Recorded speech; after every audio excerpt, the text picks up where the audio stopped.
salut prof. Euh, je suis Vendrée. Je suis étudiante de français au niveau BA plus avancé. Et cette vidéo est pour présenter ma activité d'expression orale. Euh, euh, pour cette activité, j'ai choisi un personnage connu. J'ai choisi Policarpa Salabarrieta.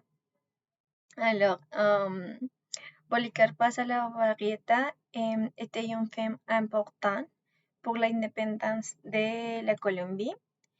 Elle est connue populairement avec le surnom La Pola et actuellement est considérée comme une héroïne de la patrie.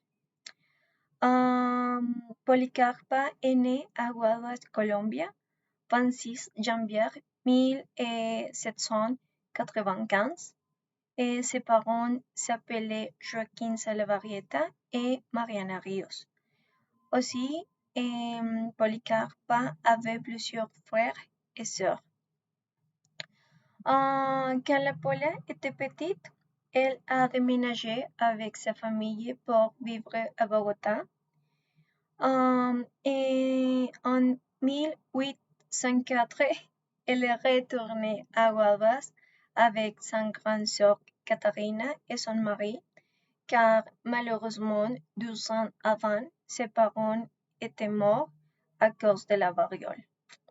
Pendant cette époque, et avant de travailler comme espion, la Pola avait travaillé comme couturière et professeur d'école.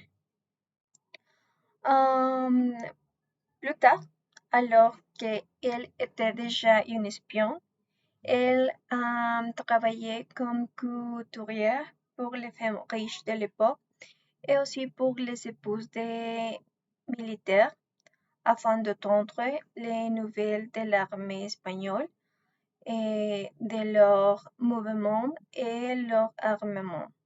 Aussi, la Pola a acheté et expédié du matériel de guerre pour les troupes ennemies.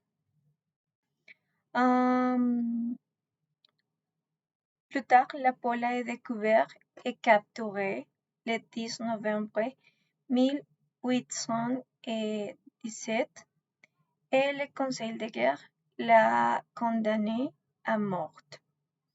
Elle a été fusillée à mort 4 jours plus tard de sa capture et avant de ce fusillement, elle avait marché avec deux prêtres de son lieu de détention jusqu'à la place principale.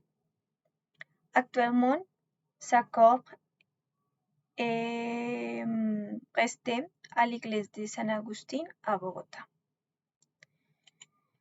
Et bien, c'est tout. Merci.